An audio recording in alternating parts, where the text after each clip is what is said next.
बता दें खास बातें मोदी 3.0 की क्या रही। 30 कैबिनेट मंत्री रहे, 5 स्वतंत्र प्रभार जिन्होंने कल शपथ लिया, राज्य मंत्री इसमें से 36, यानी कुल मंत्री बने 71। आज कैबिनेट की शाम में 5 बजे बैठक भी होनी है। इसमें से अगर समझिए ओबीसी 27, एससी 10, एसटी 5, अल्पसंख्यक 5 और महिलाओं पर 7 ऐसी महिलाएं जिन पर भरोसा जताया गया है।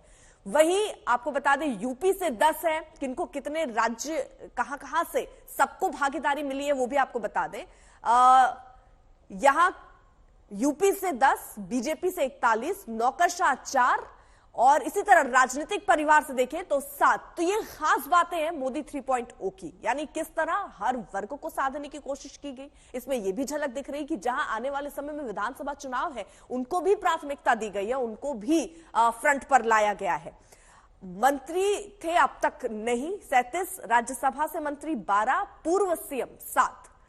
तो यानी ये खास बात है। कल शपथ ग्रहण समारोह हो गया है, लेकिन अब नजर है कि आगे क्या होगा, किसको पहली बात क्या विभाग मिलेगा। धीरे धीरे वो भी स्पष्ट होता चला जाएगा जैसे जैसे दिन बढ़ रहा है। शाम में 5 बजे कैबिनेट बैठक होनी है, उसमें आगे का एजेंडा क्या रहने वाला है वो भी देखना होगा।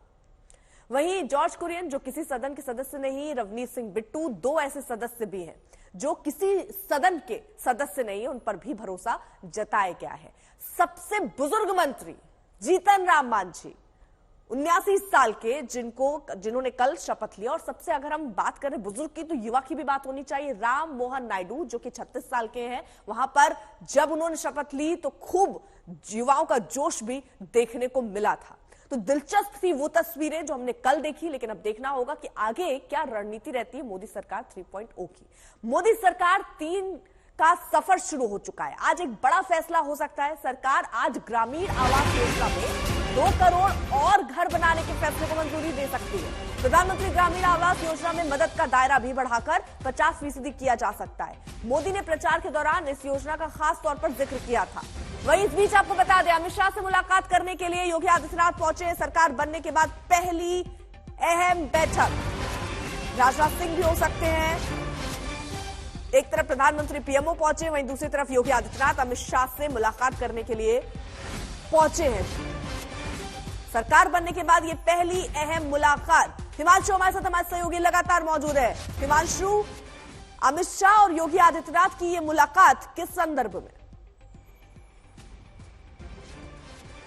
देखिए बिल्कुल राजनीतिक संदर्भ है और जिस तरीके से उत्तर प्रदेश के अंदर भारतीय जनता पार्टी की जो परफॉर्मेंस रही है 2014 और 19 के मुकाबले में वो बहुत कमजोर रही है और इसको लेकर जो है कहीं ना कहीं बातचीत जरूर होगी दोनों नेताओं के बीच में, क्योंकि उत्तर प्रदेश के अंदर जो सामाजिक ताना बाना है, जो सोशल इंजीनियरिंग यानी कि ये कहें कि जातिगत समीकरणों को साधने की कोशिश गृह मंत्री अमित शाह ने 2013 से शुरू की थी, वो 2022 तक तो कायम रही, लेकिन 24 में आके वो समीकरण जो है वो गड़बड़ा गए भारतीय जनता पार्टी के और भारतीय जनता पार्टी जो है वो 62 सीटों से घटकर 33 सीटों पर आ गई। और यही भारतीय जनता पार्टी के लिए जो है कहीं ना कहीं इस 2024 के चुनाव में बहुत बड़ा डेंट है और इसको लेकर जो है दोनों बड़े नेताओं के बीच में बातचीत होगी, क्योंकि योगी आदित्यनाथ एक ऐसे चेहरे हैं जिनकी पूरे चुनाव के दौरान जो है देश भर में मांग रही है, लेकिन अगर अपने ही प्रदेश में कहीं ना कहीं इस तरीके के हालात देखने को मिले कि आपकी जो संख्या बल है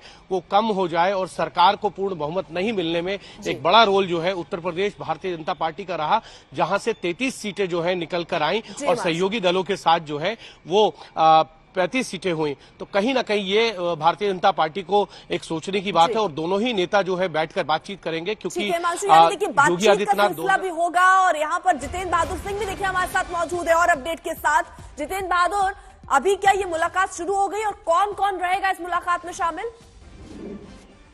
देखिए अर्पिता, अब से थोड़ी देर पहले उत्तर प्रदेश के मुख्यमंत्री योगी आदित्यनाथ केंद्रीय मंत्री अमित शाह के पास यहाँ पर पहुंचे हुए हैं और उनकी मुलाकात इस वक्त चल रही है।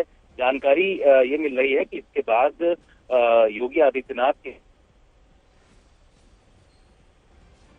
चलिए एक बार फिर से आपसे संपर्क करेंगे, लेकिन बता दें सरकार बनने के बाद ये पहली अहम मुलाकात, क्योंकि यूपी वो राज्य है जिस पर अब फोकस करना जरूरी भी है, क्योंकि यहां से ही जीत का जो परचम और बुलंद लहरा सकता था। यानी आप बहुमत तक पहुंच सकते थे, बीजेपी बहुमत तक पहुंचने में चूक गई, उसमें बहुत बड़ा हाथ एक यूपी का भी, क्योंकि यूपी से सीटें अपेक्षाकृत जो अपेक्षा हुई थी उससे कम आए हैं। लगातार 3 बार प्रधानमंत्री पद की शपथ लेकर नरेंद्र मोदी ने इतिहास रच दिया, लेकिन मोदी पहले गैर कांग्रेसी प्रधानमंत्री हैं जो लगातार तीसरी बार प्रधानमंत्री बने।